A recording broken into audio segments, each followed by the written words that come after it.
அனைவருக்கும் வணக்கம். உங்கள் அனைவரையும் தஞ்சை சமையலறையில் சந்திப்பதில் மிக்க மகிழ்ச்சி. இன்றைக்கி நம்ம பார்க்க போகிறது ஒரு ஸ்நாக்ஸ் ஐட்டம்.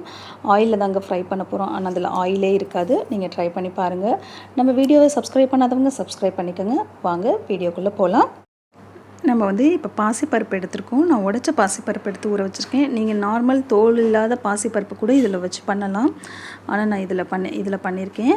ஏன்னா நம்ம கொஞ்சம் அந்த தோலோட சத்தெல்லாம் போகலாம் அப்படிங்கிறதுனால சேர்த்துக்கலாங்கிறதுனால பண்ணியிருக்கேன். இதை நம்ம ஒரு 2 hours 3 hours ஊற வச்சுக்கலாம். ஊற வச்சு நான் வாஷ் பண்ணி எடுத்துகிட்டு வந்திருக்கேன்.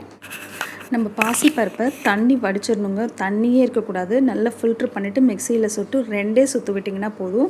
கொஞ்சம் குறைன்னு இந்த பதத்துக்கு அரைச்சி எடுத்துகிட்டு வந்துடணும். 1-2 பாசிப்பருப்பு இருந்தால் கூட ஓகே.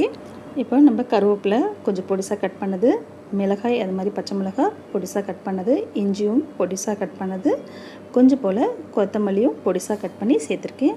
தேவையான அளவுக்கு உப்பு சேர்த்துக்கலாம். 1 சிட்டிகை அளவுக்கு மஞ்சத்தூள், 1/4 டீஸ்பூன் அளவுக்கு பெருங்காயத்தூள், காரத்துக்கு ஏற்ப மிளகாய்த்தூள், ஒரு பெரிய வெங்காயத்தை சின்னதாக கட் பண்ணி சேர்த்துருக்கோம்.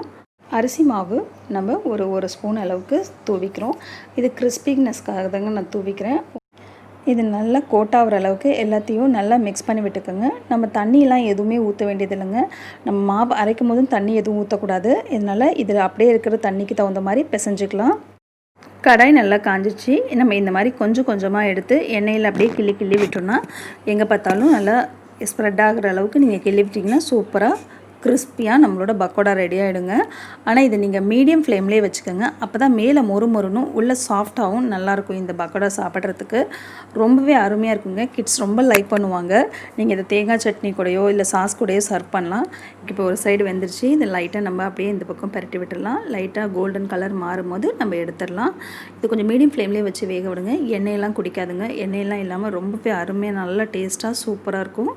பாருங்கள், நம்ம பக்கோடா சும்மா கோல்டன் ப்ரௌன் கலரில் சூப்பராக ரெடி ஆகிடுச்சு. இதை நம்ம எடுத்துடலாம். ரொம்ப கிறிஸ்பியாக மொறுன்னு இருக்குங்க பார்க்கவே. இதை நம்ம சர்விங் பவுலுக்கு மாற்றிடலாம். ரொம்பவே அருமையாக டேஸ்ட்டாக இருக்குங்க. குழந்தைங்க சூப்பராக என்ஜாய் பண்ணுவாங்க. நீங்கள் இதே மாதிரி செய்து பாருங்கள். லைக் பண்ணுங்கள், ஷேர் பண்ணுங்கள், கமெண்ட் பண்ணுங்கள். சப்ஸ்கிரைப் பண்ணாதவங்க சப்ஸ்கிரைப் பண்ணிக்கோங்க. உடனுக்குடன் வீடியோக்களை தெரிந்து கொள்ள பெல் பட்டனை ப்ரெஸ் பண்ணுங்கள். நன்றி.